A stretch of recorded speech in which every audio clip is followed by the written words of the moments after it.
But without further ado, this is Professor Lester Hillman we've come to hear about and from today. Career in development and transportation infrastructure. It makes perfect sense that you've come today to talk to us about the watery network that transformed transport in the 18th century, as you so wonderfully word it. I'm fascinated to learn about the links to Johnson in the place name, so that's going to be a thrill and I think an education for me. And I was looking at the cleverly titled Stream of Consciousness, the title of today's lecture. And as ever, I turned to Johnson for inspiration in trying to unpick the meanings of words. And so stream of consciousness in Johnsonian language becomes the issuing forth with continuance of the perception of what passes in one's own mind. So without exactly. So without further ado, can you join me in welcoming Lester? Thank you very much for an exceptionally inspiring number of people. I called it the Quill Room. But, I can remember being here 13 or so years ago, more than that, for the tercentenary in September when we had that, 2009. And I'll be saying a little bit more about the tercentenary. But this is about Dr. Johnson and an era, a very unusual period that he was experienced and party to of technology transformation. It was jaw-dropping in almost every aspect you could think of, in terms of wealth, in terms of industry, in terms of economy, in terms of geography, landscape, technology, materials, handling materials in and out. And this was all going on from where he was born and during his lifetime and continuing after his lifetime. And it comes in language, and it comes in some little aspects of how Dr. Johnson's story and his life played out, and some errors, in my opinion, errors. Coming across people wishful thinking. So my background, as you've heard, is in infrastructure, and particularly in transportation infrastructure, international railways and tunnels, and engineering, the Olympics, interface. The international railway was Eurostar, and 107 kilometres of it. But I was doing that 50 years ago as well as in the last couple of decades.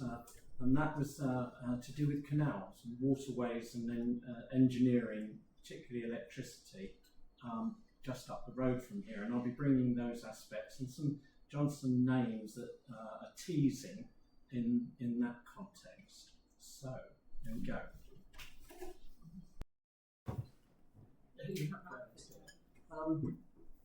So, here we got Dr. Johnson, as he might have said. Navigation, sir, we're positively awash, sir. That's what he might have said. And I did look up to see whether he used the word navigation, which I expected to see in the dictionary. But as far as I can see, it's not there. And this shows a rather splendid picture, and I think better than a photo, of what life would have been like during his lifetime at the opening of canals and waterways, as through a 19th century painter's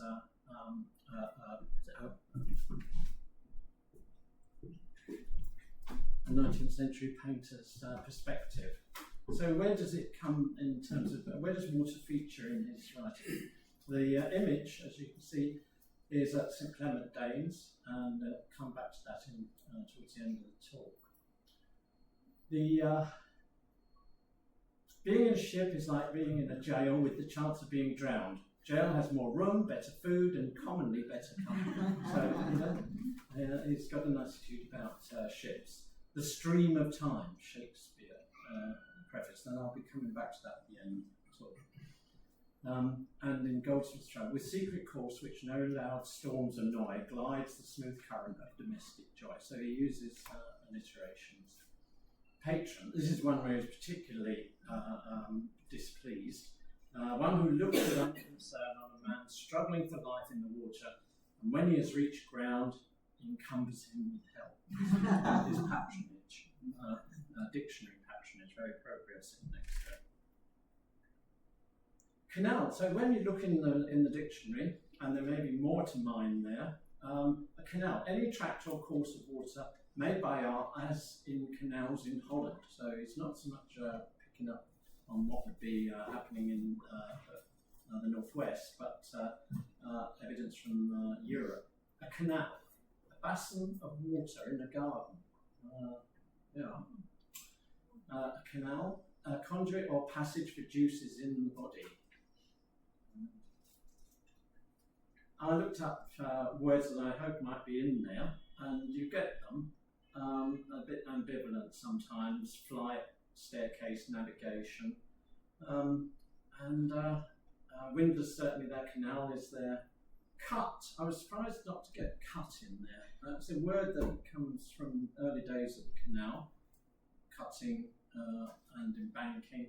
Butty, I thought that might be in. Butty is a word for a canal boat, usually the second boat now, without the engine in. A monkey boat. So in the early 19th century, you definitely get references to monkey boats, and I thought there might be a monkey boat. Monk, I believe, was one of the canal carriers, and so they gave it a name.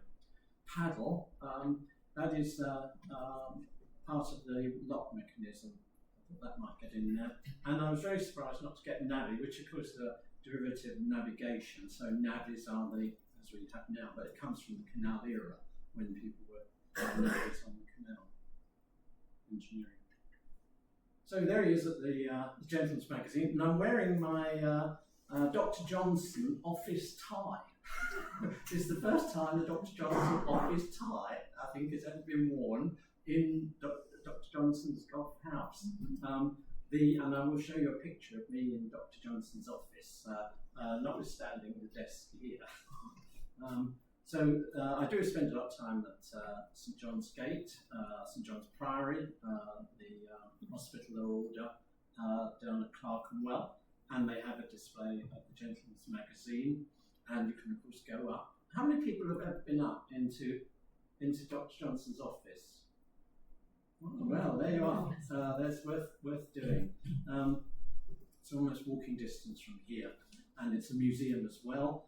And maybe there's an opportunity with Dr. Johnson, may already be the case, of volunteers having reciprocal visits. Oh, yes.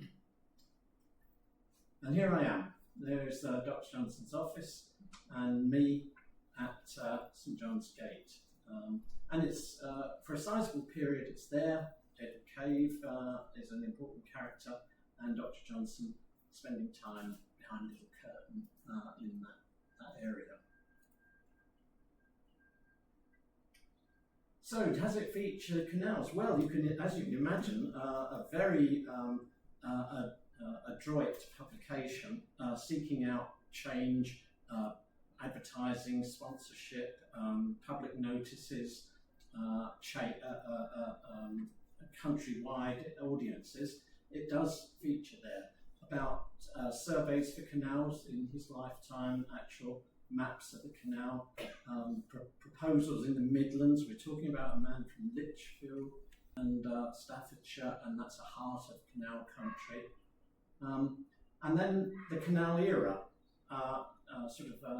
dovetailing in with his lifetime, the Bridgewater Canal, and ideas in London, not necessarily happening, and the Lee Valley.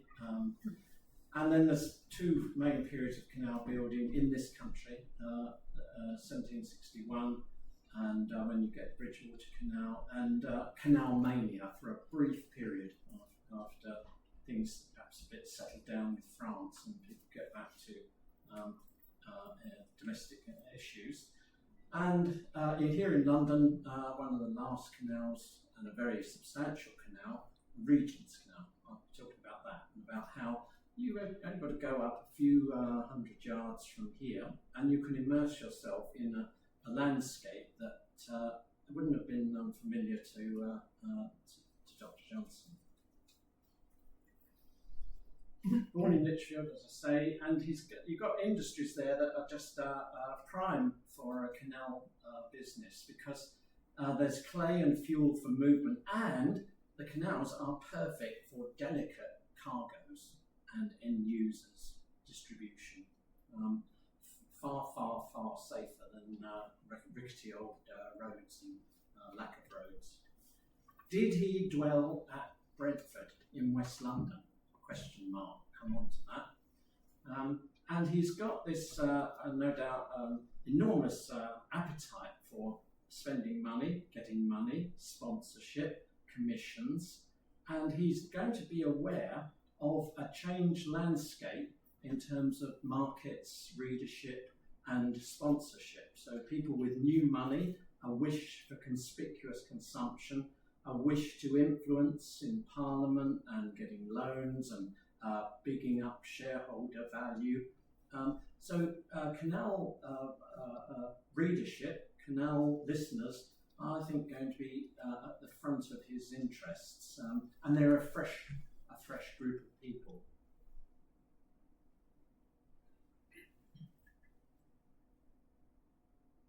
So this is the image, as I say, of the opening of the Bridgewater Canal, one of the first true canals in this country, with spectacular changes in the price of coal in Manchester. It drops enormously just by building this £160,000 link out to the coal sources, and a painting, as I say, by Ford Madox Brown.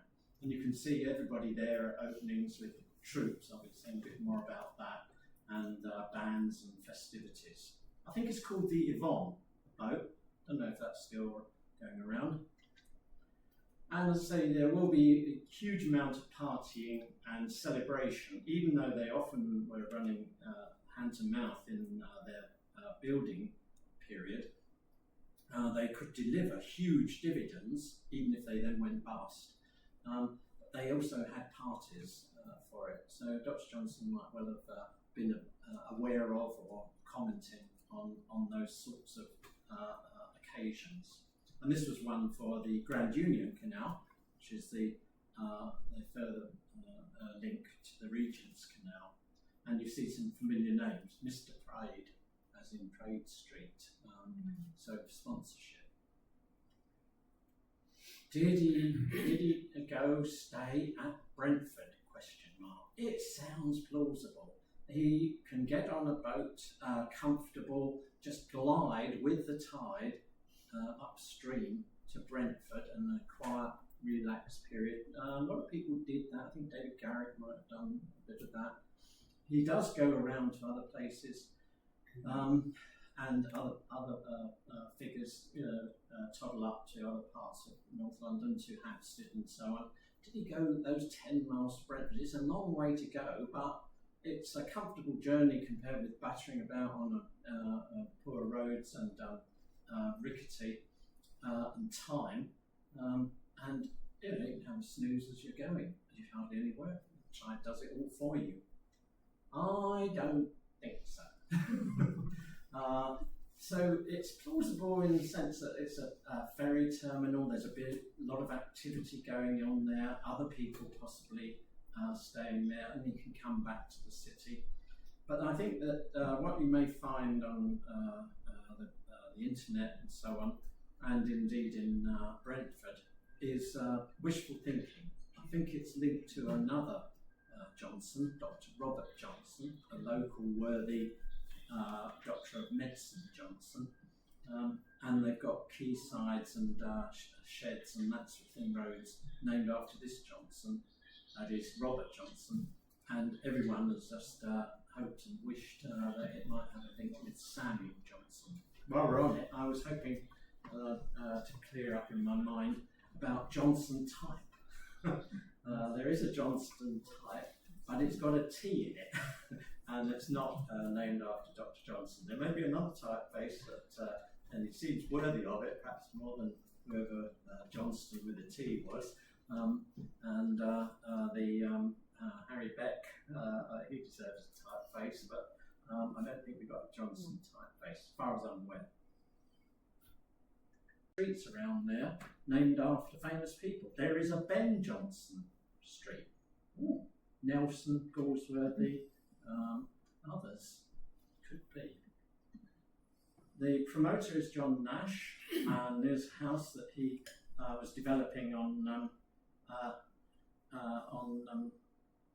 Great Russell Street, in front of the British Museum. One of my jobs is a witchfinder general for fake blue plaques. I'm a self-appointed witchfinder. You didn't realise there was someone looking after the niceties of life.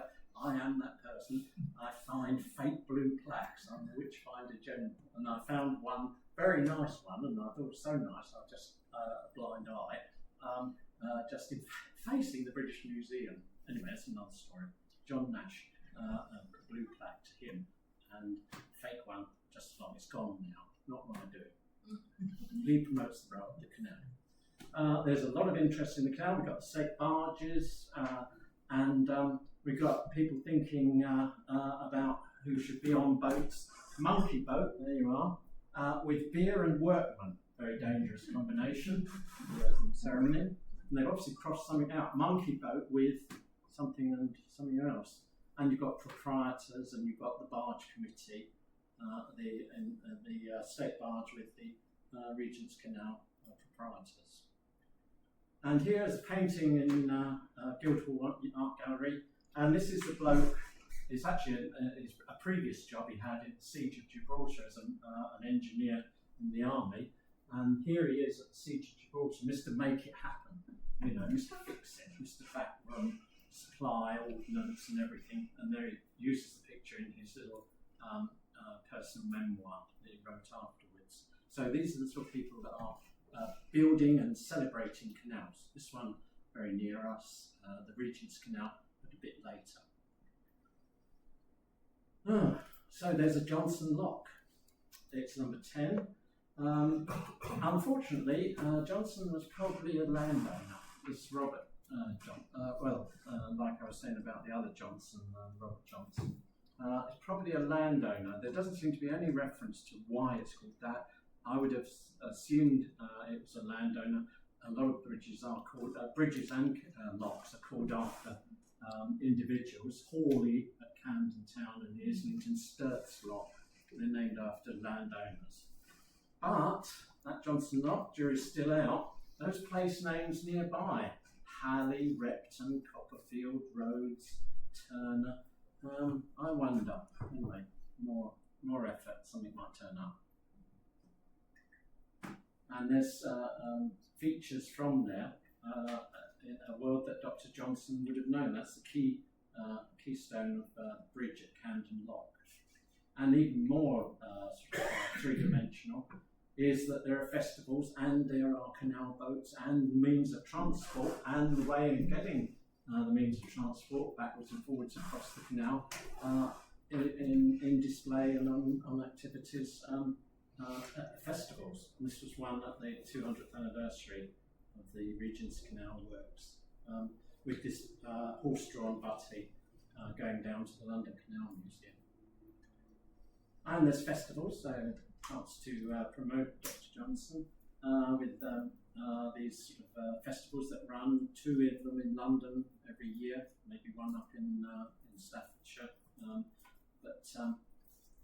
This one is in Maybank Holiday at Little Venice, and we have one close to home here at City Basin, which is usually on the first Sunday in September. I was there this year, and it was going ahead.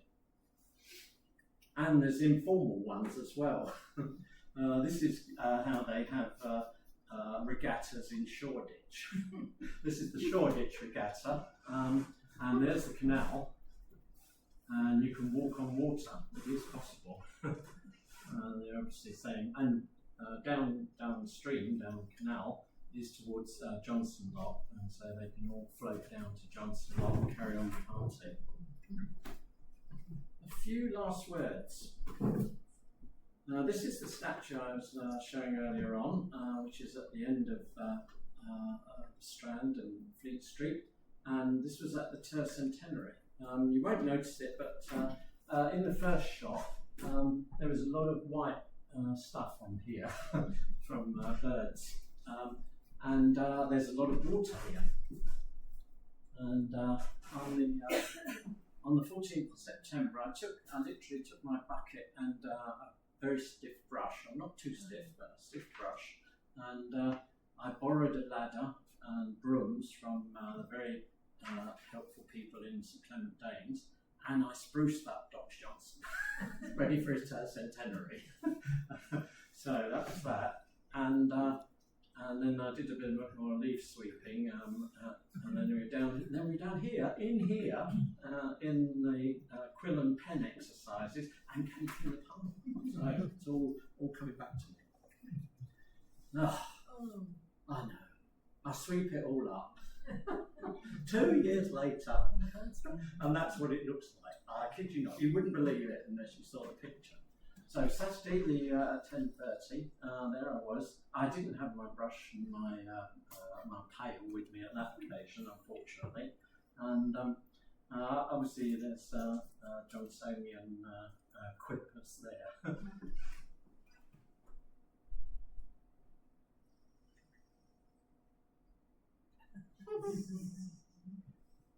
That was 90 minutes later. Whoops. And 90 minutes later, it was all gone.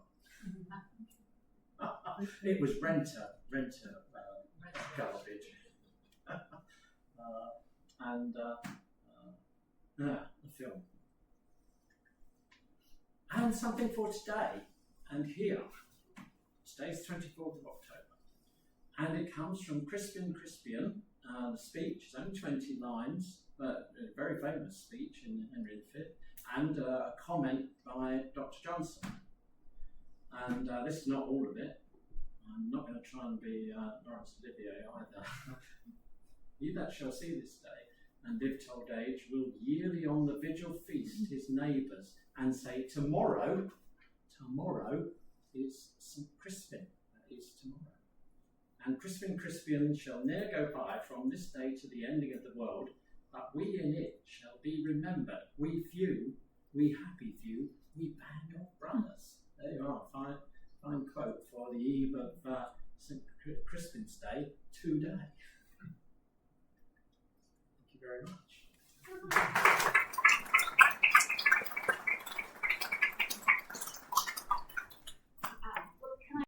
Educational and more as I hoped it to be, and a great deal more humorous than I was anticipating too. And first off, I'd like to applaud you for all your efforts to make the lovely statue of Johnson shine once more over at St Clement's. And I'm glad to see that absolute rinse of rubbish, as you said, lasted only a mere hour and a half. That's very good. And your other caps, as your witch hunter blue plaques. You have spotted this first ever blue plaque is not actually blue, but terracotta. We have one on our wall outside, and we've seen there. But I digress. I wanted to open the floor to questions we might have for Lester. Or can I ask a trivial one? How many fake blue plaques would you approximately? Us Witchfinder Generals, it's a delicate path we have to tread, and you only get to be a Witchfinder General if you have a balance of nice plaques to your name. You see, you can't just go around saying that should be taken down, that is fake. So I like to talk about the ones that I lift up. One I'm particularly working on is in a difficult, well, I'd say not difficult, but it doesn't score highly on the blue plaque map. Archway, Upper Holloway. Okay, it's all roads and everything. And there is a church there called St John the Evangelist. It's down from Dick Whittington's stone. And an early vicar there, it was a plant from St Mary's Upper Street. An early vicar there was from a long line of vicars, 7 generations of them, one of whom was from Wilberforce, who was the vicar to Wilberforce, and has a plaque in Wandsworth. And when I say the name, it'll all send a shudder through you. Double maths on Wednesday afternoon. Okay, so there's a trigger warning. This is John Venn, which is actually on the spectrum of maths, is at the nice end. You know, Venn diagrams. We all understand those. And he codified Venn diagrams at Cambridge at Keyes College, and he did other things as well. And his mother died when he was 3 years old, so he had adversity. He was a clergyman, but he found the true path to mathematics, and I thought he deserved a plaque. And last year was the centenary of his death, and I was talking about Venn diagrams and Venn, and I tried to promote it with the blue plaque people. And the beauty of it is that we may have the first ever circle interlocking blue plaque for a Venn diagram. And there's a beautiful setting on the corner there, up Holloway, overground station, empty shops, big displays of traffic and so on. And yet there's a nice church there and buildings and corners and enclaves, and I think it could go there and should go there on a perfect building associated with John Venn. And there's a statue of him as a 3-year-old inside the church. So I do the positive side, and I could talk about Betjeman and others and my aspirations for my own blue plaque. Yes. And who's frustrating it. But I tend not to find too many iffy ones. Yeah. I'm sorry. Any other questions? Or a comment. Those road names around Limehouse, I'm just wondering, that would have probably been bombed extensively, and when the councils rebuilt, they often chose these sort of dignitaries' names to kind of illustrate history. Do you think perhaps that's the answer to those? No, actually. It's a good point. It's true further in Islington and so on, named after councillors that we've never heard of now. And there would be, with a woke agenda, there'd be a lot more care of names and thinking about choice of names. No, I get the feeling there's a Ragged Trousers School is still standing there. It's not quite in the docks. It's not quite in Limehouse proper. This is the sort of Mile End, and there's open spaces there. A lot of open spaces there, which may be bomb damage clearance. There are some new buildings. I think there may be one block of flats or something that may be called Johnson. And I've talked to one of the historians down there, and she couldn't come up with any particular reason why it's called Johnson, other than, and I'm coming round to that point of view, is that it's one of the landowners at some point. Thank you anyway. Yeah. It'd be nice if it's found that it was after. And it's got Ben Johnson, so that's a road. Okay, any more questions, comments, observations, objections? Certainly not. Well, that really was fascinating. Thank you. I've learned a great deal. Enjoyed it. Thank you.